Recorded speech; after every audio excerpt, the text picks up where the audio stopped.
네, 하나님 말씀입니다. 누가복음 14장 1절부터 6절까지 말씀을 나누도록 하겠습니다. 신약 성경에 6절을 찾으시면 되고요.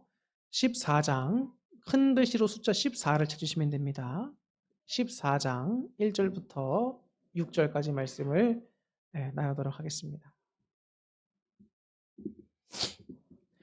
안식일에 예수께서 한 바리새인 지도자의 집에 떡 잡수시러 들어가시니 그들이 엿보고 있더라. 주의 앞에 수종병 든 한 사람이 있는지라. 예수께서 대답하여 율법 교사들과 바리새인들에게 이르시되 안식일에 병 고쳐주는 것이 합당하냐 아니하냐. 그들이 잠잠하거늘 예수께서 그 사람을 데려다가 고쳐 보내시고 또 그들에게 이르시되 너희 중에 누가 그 아들이나 소가 우물에 빠졌으면 안식일에라도 곧 끌어내지 않겠느냐 하시니 그들이 이에 대하여 대답하지 못하니라. 아멘. 할렐루야.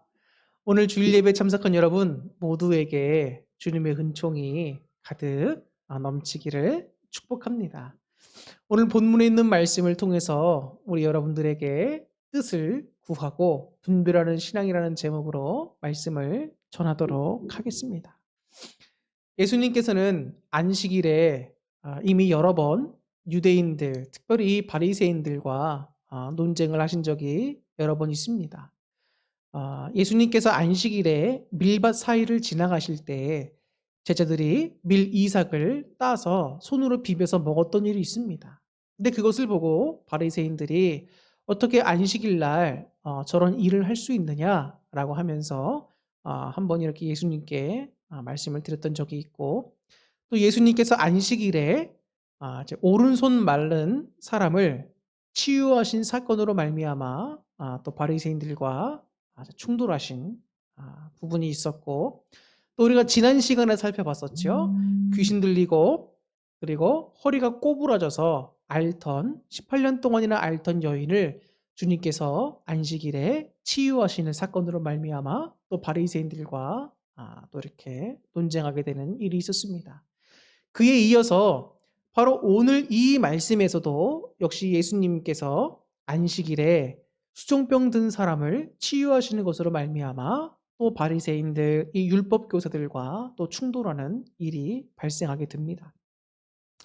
그런데 특별히 오늘 이 말씀에서 가만히 보면 어떤 말씀이 나오는가? 1절을 보면 안식일에 예수께서 한 바리새인 지도자의 집에 떡 잡수시러 들어가셨다는 겁니다. 이거는 바리새인들이라고 하면 여러분 지도자급들이잖아요. 그런데 그런 바리새인들 중에서도 이제 수령 가운 정도에 해당하는 좀 더 높은 위치에 있는 사람인 것이죠. 그의 지도자의 집에 이제 초청을 받았다는 겁니다. 그래서 식사를 하시러 들어가셨다는 거예요. 그런데 뭐라고 그 바로 뒤에 말씀이 나오는가? 그들이 엿보고 있더라. 때가 언제냐? 안식일이죠. 근데 예수님이 초청을 받아서 들어가셔서 식사를 하러 가셨습니다. 그런데 그 바리새인 지도자의 집에 모여 있는 율법 교사나 바리새인들이 예수님이 어떻게 하시나 엿보고 있다는 거예요. 그건 뭡니까? 예수님을 정말 존경하는 마음과 그분을 사모하는 마음으로 식사에 초대한 것이 아니라는 거예요. 예수님이 어떻게 하는가? 눈여겨보고 있다가 꼬투리를 잡아서 예수님을 곤경에 처하게 하려고 하는 악한 계략인 것이죠. 자, 예수님은 이미 다 알고 계셨습니다. 그럼에도 불구하고 그곳에 가셔서 식사하시고 주님께서 수종병 든 사람을 치유시켜 주시고 안식일에 대한 분명한 주님의 뜻을 다시 한번 말씀해 주시죠. 그런데 여러분 수종병이라고 하는 병이 우리가 좀 이렇게 잘 안 들어본 병이잖아요.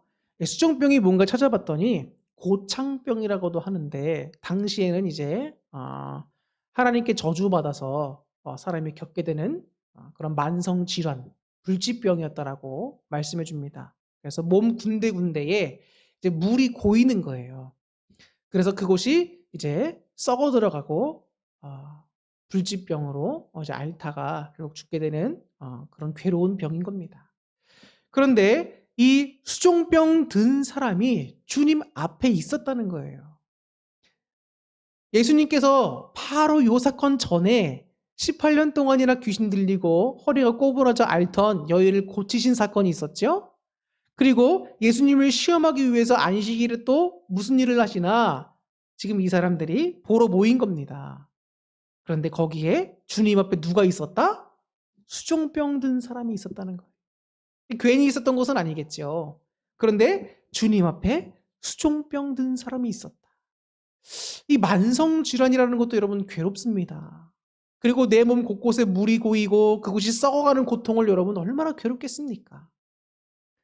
그런데 더 안타까운 것은 이러한 질병을 갖고 있는 사람에게 주님의 저주를 받아서 너는 죄가 많아서 이런 병이 걸린 거다. 라고 하면서 여러분 그 색깔 낀 안경을 쓰고 이 사람을 바라보고 있는데 이 병자의 마음이 어떻겠냔 말입니다. 너무 괴로운 것이죠. 이미 갈기갈기 상처가 난 마음에 여러분 소금을 더 팍팍 뿌린다고 생각해 보세요. 얼마나 힘듭니까? 요즘 푸틴 러시아 대통령이 지금 계속 전쟁을 벌이고 있잖아요. 근데 전쟁을 벌이고 있는 그 푸틴을 향해서 지금 특별히 미국 바이든 대통령이 계속해서 안 좋은 말을 계속합니다. 그 왜 그러는 걸까요? 푸틴 대통령으로 하여금 수치심을 자꾸 들게끔 말하는 겁니다. 지금 원래 푸틴 대통령은 전쟁을 일으킬 때 이제 며칠이면은 이 전쟁은 끝난다. 승리를 확실하면 일으킨 거 아닙니까? 그런데 지금 시간이 점점 길어지고 있는데도 오히려 러시아군의 부족한 모습과 또 전쟁을 잘 수행할 수 없는 그런 어설픈 모습들이 다 드러나는 겁니다. 그럼 전 세계에 민폐를 끼치고 있죠. 그러니까 푸틴 러시아 대통령의 마음이 어떻겠습니까? 이거 괴로운 겁니다. 이걸 전쟁을 지금 여기서 끝내자니 지금 이만큼 손해를 받고 얻은 건 아무것도 없는데 전쟁을 끝낼 수도 없고 그렇다고 더 지속하자니 국가 부도의 위기가 놓여 있고 전 세계가 날리고 괴로운 마음에 있지요. 자존심도 상하겠지요. 속상하겠지요. 근데 거기에다가 지금 미국 바이든 대통령이 뭐 하고 있는 거예요? 소금을 팍팍 뿌리고 있는 겁니다. 사람의 마음이 힘든데 여러분 거기다가 너 죄 때문에 그래. 네가 하나님께 지은 죄가 많아서 그래. 너는 죄인이야. 그래 그렇게 아파하는 병 걸려서 고생하는 거 당연한 거야. 이런 식으로 얘기하면서 막 말한다는 것은 굉장히 힘든 일입니다. 근데 주님께서 그 자신의 앞에 수종병 든 사람을 보고 있는데 주님의 마음은 바리새인들과 율법 교사들과 유대인들이 바라보는 마음과는 전혀 다른 거예요. 그 수종병 든 사람을 주님은 어떻게 여기시는 마음인가? 아버지가 자녀의 괴로움을 보고 안타까워하시는 마음인 거예요. 저는 우리 자녀가 3명이 있는데 정말 괴로울 때가 언제냐? 아이들이 아플 때예요. 정말 아이들이 아플 때. 정말 차라리 제가 아팠으면 좋겠어요. 저는 그런 얘기를 제가 어렸을 때 부모님께라든지 어른들한테 들으면은 마음이 별로 와닿지 않았어요. 그런데 제가 부모가 되고 아이들을 키우면서 느끼게 되는 게 그냥 제가 아팠으면 좋겠어. 근데 내가 겪고 말지 저 조그맣고 그 어린아이들이 아파 가지고 저 낑낑대고 하는 모습을 보면 차라리 말썽꾸러기고 장난꾸러기여도 그냥 안 아픈 게 낫겠다. 내가 아픈 게 낫겠다. 그런 생각이 드는 거예요. 그런데 하물며 여러분 우리 천부께서 우리 하늘 아버지께서 우리 한 사람 한 사람을 정성껏 사랑으로 만드시고 참 귀하다. 보기 참 좋다. 이렇게 말씀하시고 우리 한 사람 한 사람을 만드셨고 관심을 가지시고 사랑하고 계시는데 그 자녀들이 이런 질병 가운데 또 귀신 들려가지고 아파하고 괴롭고 거기에 속박되어 있는데 마음이 어떠시겠냐?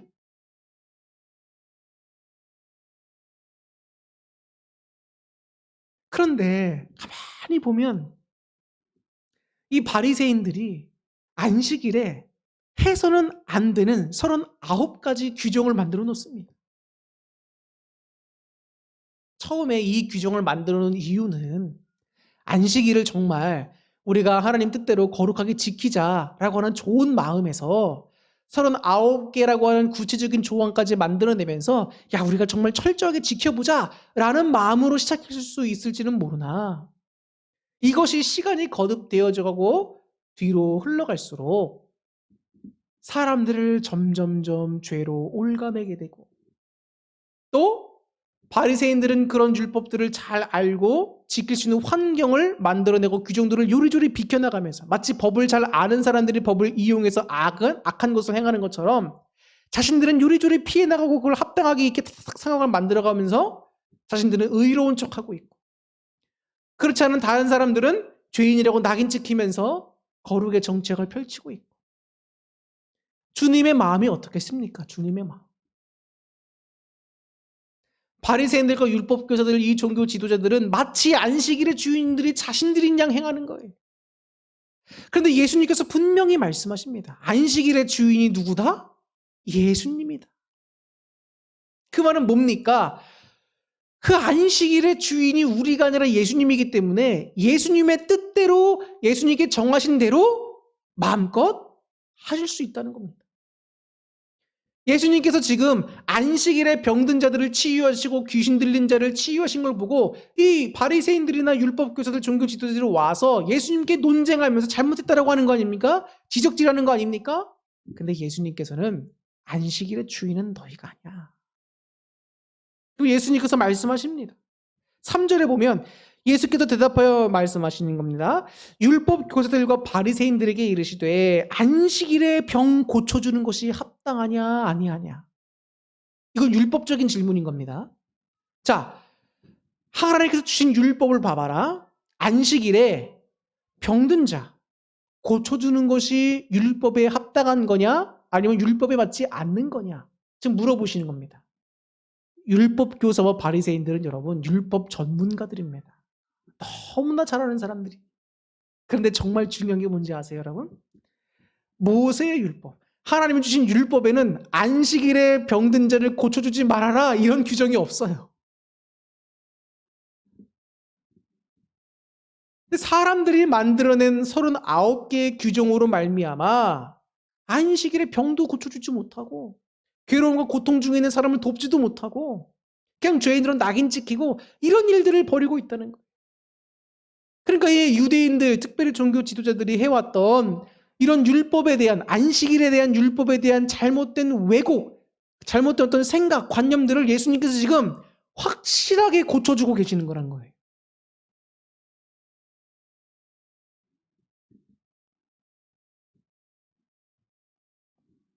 예전에 그런 일들이 참 많았어요. 교회에서 여성교회는 남성교회가 주일날 뭐 바자회를 엽니다. 그래서 서로 물건들을 막 가지고 와서 물품들을 이제 모아서 내놓고 그걸 이제 판매합니다. 교회에서. 그걸 가지고 참 말들이 많았습니다. 예수님께서 성전 정화 작업을 하시며 교회를 장사하는 곳으로 만들어 놨느냐 하면서 막 다 엎고 뒤집었고 계셨는데 교회에서 이렇게 장사하면 되냐?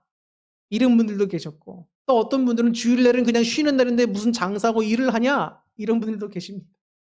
여러분들은 어떻게 생각하시나요?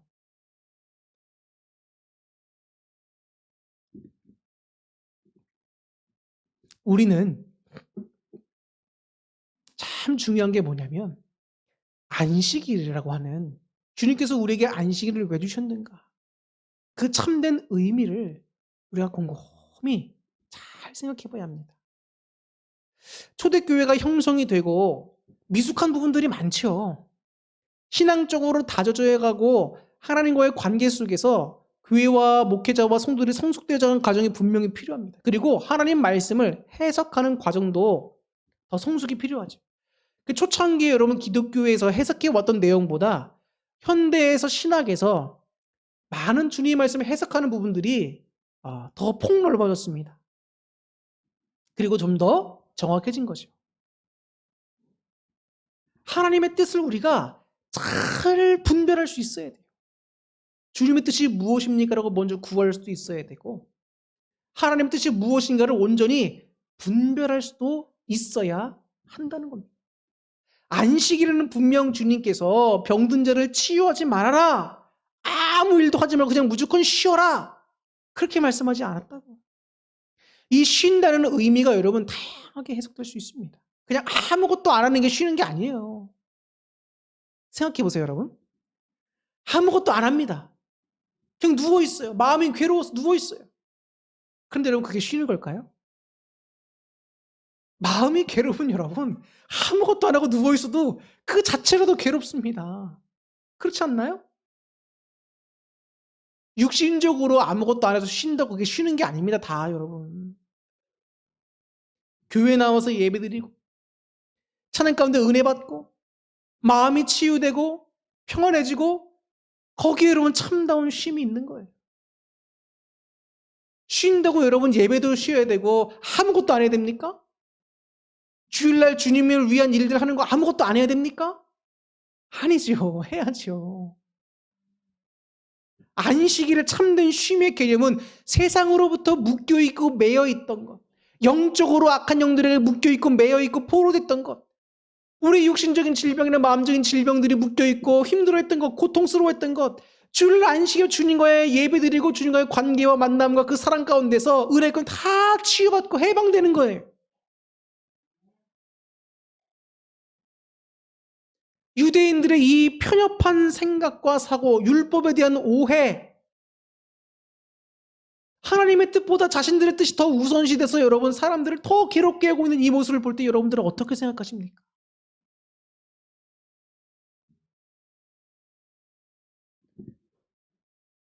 예수님께서 물어보시는 거예요. 안식일에 병 고쳐주는 것이 합당하냐? 아니하냐? 근데 유대인들의 그 금지 조항을 보면 안식일에 여러분 사람의 병도 고칠 수 있는 게 있고 못 고칠 수 있는 게 있습니다. 정말 생명이 왔다 갔다 하는 거 있잖아요? 심각한 거는 안식일에도 고쳐줄 수 있어요. 치유할 수 있습니다. 근데 지금 이 수정병 들린 사람처럼 생명에 당장 지장이 없고 만성적인 질환은 안식일에 치유할 수 없는 거예요. 어떤 병은 고쳐주고 어떤 병은 고쳐줄 수가 없는 거예요. 이 자체도 웃기죠. 그냥 쉬라고 했으면 무조건 쉬어야 되는 거 아닙니까? 그런데 예수님께서 말씀하십니다. 5절에 보니까 너희 중에 누가 그 아들이나 그 소가 우물에 빠졌으면 안식일에도 곧 끌어내지 않겠느냐. 안식일에 사람에 대한 규정들은 참 금지하는 규정은 많습니다. 근데 여러분 동물을 데리고 나가서 먹이도 먹일 수 있게 하고 동물 케어하는 건 또 돼요. 사람이 동물보다 못하게 여기는 거죠. 그리고 안식일에 만약에 여러분의 자녀가 물에 빠졌습니다. 그럼 그거 안 구하겠냐는 거예요. 구하죠. 누가 안 구합니까? 다 구하지. 안식일에 여러분 소가 우물에 빠졌으면 그거 구하죠. 그거 안 구하겠습니까? 하나님의 율법으로 봐도 예수님께서 안식일에 이 병든 자를 치유하시는 게 아무런 문제가 안 되는 거예요. 그러니까 4절에서 율법사들과 바리새인들이 잠잠했다. 아무 말도 못하는 거예요. 율법으로 예수님께서 하신 말씀이 맞으니까. 그러니까 예수님께서 그 수정병 든 사람을 데려옵니다. 데려왔다는 건 여러분 확실하게 고쳐주시겠다는 의지를 가지고 끌어당겼다는 의미가 있어요. 그러니까 예수님께서 그 영혼을 구원하시고자 하는 적극적인 마음이 강하게 표현됐다는 거예요. 근데 이게 우리나라 말 번역된 성경에서 그냥 데려왔다라고 표현되어 있죠. 우리를 사랑하시고 그 고통 중에 있는 영혼을 바라보시며 안타까워지는 마음으로 치유해 주시기 위해서 그 영혼을 데려왔다는 거예요. 데려와서 어떻게 했다? 고쳐주셨다. 고쳐주셨다. 이게 참된 안식일의 주인이신 우리 주님께서 갖고 계시는 참된 뜻이에요. 모든 포로되고 모든 갇혀있고 모든 우리가 정말 억압된 곳에서 해방시켜 주시는 주님의 뜻이 이 안식일날 이 주일의 개념에 담겨 있다는 겁니다. 얼마나 은혜스러운 날입니까? 우리가 이 날에 주님 곁에 나와서 예배드리는 거 얼마나 은혜로운 일인지 모르는 거예요. 주님의 뜻을 알아가면 알아갈수록 성경의 말씀에 좀 더 하나님 뜻에 가깝게 해석되면 해석될수록 얼마나 은혜가 되는지 몰라요. 우리가 전에는 그냥 읽죠. 아, 주님께서 안식일에 그냥 수정병 든 사람을 고쳐주셨구나. 바리새인들이 이렇게 율법을 가지고 딴지를 걸려고 했지만 예수님께서 다 이기셨구나. 하나님께 영광 돌려있구나. 우리 그냥 그렇게 넘어갈 수 있어요. 그런데 그런 객관적인 사실 이면을 들여다보면 하나님 아버지의 마음이 읽히고 주님의 그 안시라는 뜻이 읽히고 우리를 향하신 그 사랑과 뜻이 읽혀질 때에 얼마나 은혜와 감동이 되는지 모른다. 그거보다 더 깊은 영적 단계의 해석이 있어요. 영적으로 더 깊이 하나님께서 열어주실 때가 있습니다. 그렇기 때문에 여러분 성경은 한 번 읽고 두 번 읽고 그냥 몇 장 몇 절에 무슨 말씀이 있고 이 지식적으로만 다 아는 게 아니에요, 여러분. 교만할 수가 없습니다. 여러분들보다 저보다 바리새인들의 율법사들이 율법을 더 잘 알지요. 근데 그들이 주님께 계속 질책만 받잖아요. 책망만 받잖아요. 왜 그런 겁니까? 주님의 뜻을 온전히 구하지 않아. 뜻도 제대로 분별도 못합니다.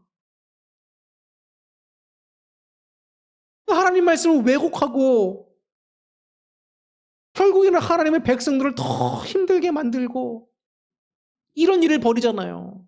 급기야는 예수님까지도 죄인 만들잖아요, 여러분. 안식일의 주인이 예수님인데 우리가 그러고 있는 건 아닙니까, 여러분? 내가 성경 많이 읽었어. 내가 성경에서 이런 것도 많이 알아. 근데 목사님 저렇게 말하는 건 잘못된 거야. 하나님이 나에게 이렇게 말씀하시는 거 잘못된 겁니다. 왜? 내 뜻이 옳으니까. 여러분, 이건 큰 죄입니다. 정말 하나님께 우리가 회개해야 돼요. 주인은 내가 아니라 하나님이시잖아요. 근데 우리는 자꾸 내 뜻에 주님을 맞추려고 합니다. 외국 드라마 중에 나이트폴이라고 하는 드라마가 있습니다.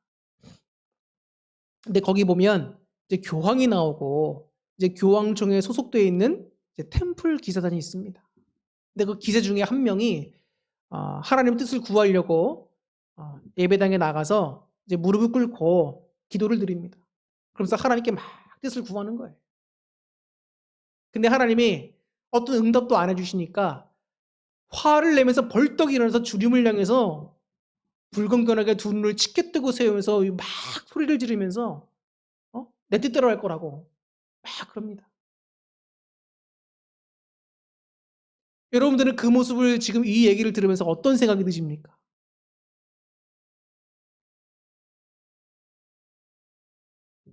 우리들의 모습이 그렇진 않습니까? 하나님의 뜻이 무엇인지는 모르고 구하려고도 하지도 않고 그냥 내 뜻만 내세우는 거예요. 하나님께서 어떤 분이 영적으로 깨어있는 분입니다. 근데 이분이 하나님께 기도하는 거예요. 나라와 민족의 평화와 안녕을 놓고 기도가 막 남한과 북한이 평화 통일되게 해주시고 막 기도해요. 그런데 한번 하나님이 그분에게 이런 말씀하시는 거예요. 만약에 내가 전쟁을 일으키면 어떡할래? 그렇게 말씀하시는 겁니다. 너는 나에게 전쟁이 없게 해달라고 기도하지만 성경에 하나님께서 말씀하시기를 말세가 되면 주님 재림하실 때가 되면 전쟁이 있을 것이고 질병이 있을 것이고 예언된 여러 가지 내용이 있잖아요. 하나님이 그 뜻을 이루셔야 되는데 너는 평화를 위해서만 기도한다는 겁니다. 그래서 하나님이 만약에 전쟁을 일으키면 너는 어떡할 거냐는 거예요. 충격적이죠, 여러분? 그 말이 뭡니까? 평화를 구하는 건 맞아요. 그런데 평화를 구하는 내 뜻보다도 하나님의 뜻이 더 우선돼야 된다는 거예요. 우린 그 뜻에 순종할 수 있어야 한다는 겁니다. 누가 보더라도 평화를 위해서 평화를 놓고 기도하는 건 맞는 말이죠. 누가 부인하겠습니까? 그런데 하나님께서 전쟁을 일으키셔야 돼요. 하나님의 성경에 예언된 대로 그 언약의 말씀을 이루시면서 예수님이 재림하시려면 그럼 그 뜻을 행하시려고 할 때 나는 평화를 위해 기도했는데 하나님의 믿는 자들을 이렇게 죽이셔? 우리나라를 이렇게 힘들게 하셔? 하나님은 안 계신 거야. 이럴 수 있는 겁니까? 아니라는 거예요, 여러분. 제가 여러 번 예화에서 말씀드렸죠?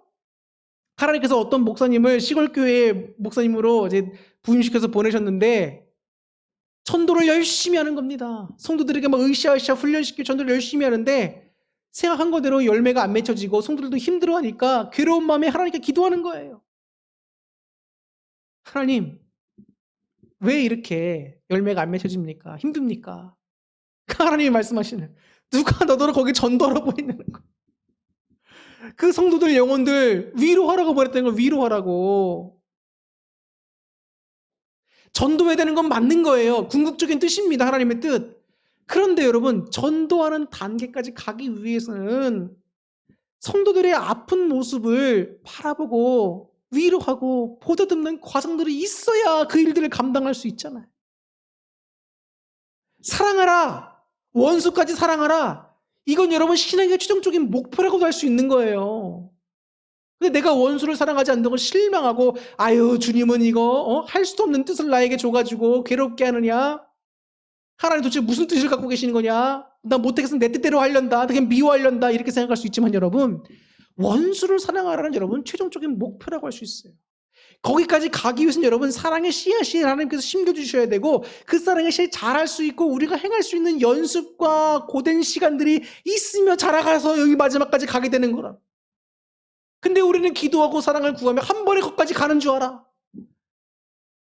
하나님의 뜻이 무엇인지 구해보려고 하지도 않고 내 뜻대로 막 구하고 안 된다면 하나님 안 계십니다. 하나님 원망하고 불평하고 괴로운 마음만 토로하려고 하고. 제가 한 번은 하나님께 정말 하나님 마음을 시원케 드리는 목사가 되고 싶습니다. 하나님께서 저를 보실 때 껄껄껄 웃으시게 만들 수 있는 그런 주의 종, 그런 자녀가 되고 싶다고 기도하지만 사실 저도 제 모습을 가만히 들여다보고 있으면 하나님께서 볼 때 얼마나 답답하실까 그런 생각이 들어요. 사람이 항상 여러분 주님 앞에 겸손할 수밖에 없는 이유가 뭔지 아십니까? 내가 아무리 똑똑하고 잘났다 할지라도 여러분 하나님 뜻을 다 깨달을 수가 없어요. 성경에 다 나와 있지 않습니까 목사님? 다 나와 있지요. 그런데 그 성경에 다 나와 있는 뜻 가운데 지금 이 시점에서 여러분들에게 하나님 뭘 원하시는지 정확히 아셔야 돼요. 어떤 교회는 행사를 막 열심히 하고 프로그램을 막 열심히 합니다. 근데 그게 여러분 목사의 자기 열심일 수도 있다는 거예요. 하나님의 뜻은 거기에 있지 않을 수 있어요.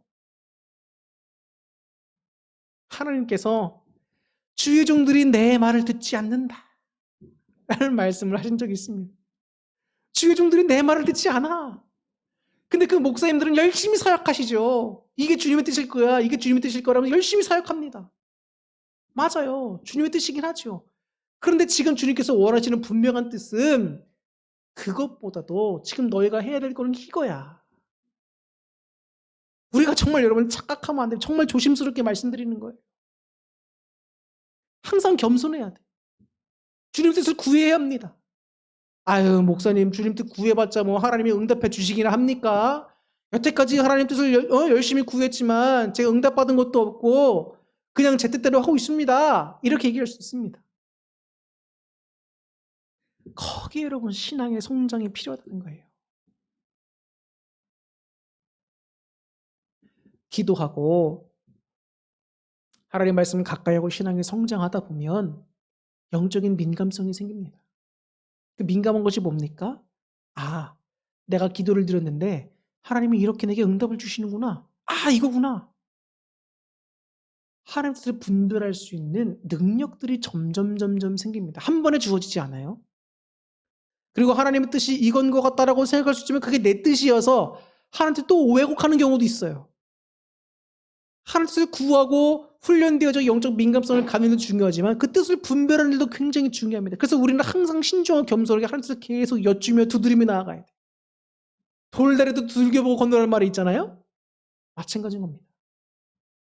하나님의 뜻을 알 수 있다는 것 자체가 복이죠. 신의 뜻을 안다? 여러분 그만큼 복이 어디 있습니까? 세상에. 근데 하나님이 알려주신다는 겁니다. 어떤 식으로 알려주세요?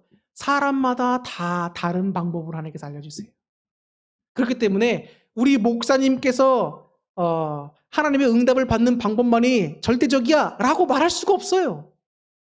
어떤 분들은 하나님의 방언의 은사를 통해서 주시는데 그 방언을 해석해 주십니다. 해석할 수 있는 통변의 은사를 주시고 하나님 뜻이 바로바로 입으로 해석되어 나와요. 그러면서 그분들은 그렇게 하나님 뜻을 압니다. 또 어떤 분들은 하나님께서 마음에 성령님의 깊은 거부할 수 없는 감동을 통해서 이게 하나님 뜻이구나 알게 하시기도 하고, 어떤 분들은 기도하면서 마음에 평안과 기쁨이 확 들어오면서 이게 하나님 뜻이구나 알기도 하고, 또 어떤 분들은 기도하고 하는데 하나님께서 사람들을 통해 움직여 가지고 역사하는 것들을 보면서 하나님 뜻이구나 분별하기도 하고 합니다. 다양해요. 방법이 너무나 다양해. 그렇기 때문에 우리는 겸손한 마음으로, 열린 마음으로 영적 민감성을 갖게 해달라고, 주님의 뜻을 구할 때 하나님께서 말씀해 주실 때 우리가 분별할 수 있는 능력을 달라고 계속 구해야 되는 거예요. 계속 구해야 돼. 그 4절 마지막에 보니까 주님께서 그 사람을 데려다 고치시고 어떻게 하셨다? 보내셨다라고 합니다. 보내셨다. 보내셨다라고 하는 말은 단순한 보냈다는 게 아니에요. 이 사람의 고통과 괴로움과 묶여있고 포로됐던 것에서 해방시켜 주셨다는 거예요. 해방시켜 주셨다. 그게 안식일에 우리가 해야 될 일이에요.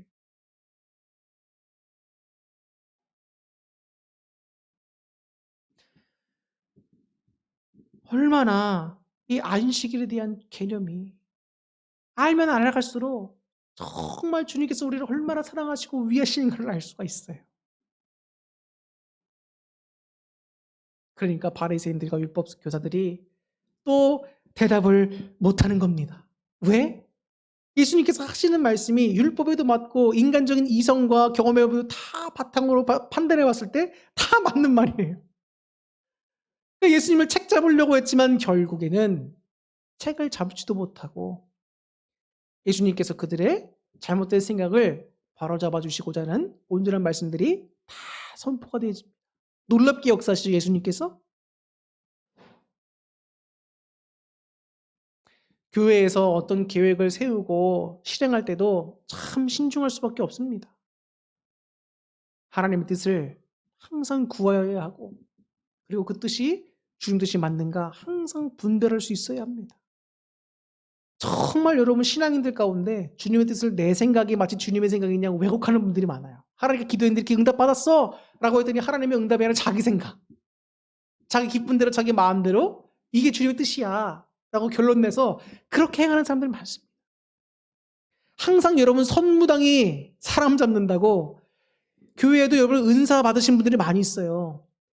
근데 그 은사도 여러분 성숙이 필요하고 더 깊은 단계로 나가는 게 필요합니다. 근데 그 받은 거에 기뻐한다고 그거에 만족하면서 자꾸 하나님께서 뭘 보여주셨대. 기도하는데 자꾸 저 영혼에 대해서 하나님 자꾸 뭘 보여주셨어. 그리고 자꾸 우리 교회에서 사는 사람들에게 얘기를 떠벌리고 다니고 당사자에 가서 얘기하고 막 그러고 다니는 사람도 있습니다. 그거 안 돼요. 그 사람에게 문제가 있으면 하나님께서 원래는 그 사람에게 보여주셔야겠죠. 근데 그 사람의 영적 상태가 하나님 뜻을 받을 수 있고 분별할 수도 없는 상태야. 그럼 은사자에게 주시겠죠. 왜 그 사람에 대해서 그 환상을 보여주시고 뜻을 보여주실까요? 중보기도 해주라고. 하나님이 그렇게 비밀스럽고 은밀한 일을 왜 그 은사자에게 보여주시고 말씀해 주시냐고요. 너를 더 사랑하니까 너만 이 비밀 알고 있어. 하나님이 그렇게 말씀해 주시는 걸까요? 그런 의도로? 야, 너 은사 받았으니까 너 은사 가지고 자랑해. 내가 널 높여줄게. 이런 목적으로 그렇게 해주셨을까요? 하나님이 나에게 보여주신 거야. 너 회개해. 라고 하면서 그 사람에게 정죄하라고 하나님께서 그 은사를 주셨을까요? 자신의 뜻이 맞지 하나님 뜻이냐 하지 마세요. 교만하지 마시고 신앙생활을 항상 겸손해야 합니다. 주님과 여러분 가깝게 관계를 맺고 지내다 보면 여러분 내 안에 교만함이 싹 올라올 때마다 하나님이 바로바로 치십니다. 안 돼. 안 돼. 이거를 음성으로 말씀으로 듣게 해주시는 것이 아니라 우리 마음속에 자꾸 걸림을 주시고 확신을 주세요. 이건 죄라는 거예요. 그러면 자신이 여러분 영혼들이 하나님께서 얼마나 주님 옆에 겸손하고 주님을 경외하며 열린 마음으로 있어야 하는가를 우리가 훈련을 통해 계속 배워가면서 성숙해져 갑니다. 그래서 어떠한 응답을 받건 어떤 상황이 되건 정말 신앙이 깊은 사람들은 여러분 주님께 의지하고 주님을 신뢰하고 주님께 감사하고 어떤 상황에서 괴로운 마음을 기쁨으로 바꿔달라고 기도하고 기뻐합니다. 이게 여러분 참된 기독교인들이에요.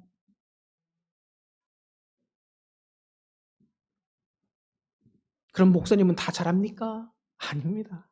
저도 성장되어져 가고 있지요. 서로가 서로를 보면서 또 비판하고 판단하지 마시고 겸손한 마음으로 오늘 주님께서 우리에게 주신 뜻이 무엇인가? 안식에 대한 참된 개념이 무엇인가? 주님의 뜻보다 내 뜻이 더 우선되지는 않았었는가? 내가 정말 질서 문제를 분별하고 하는 신앙인가?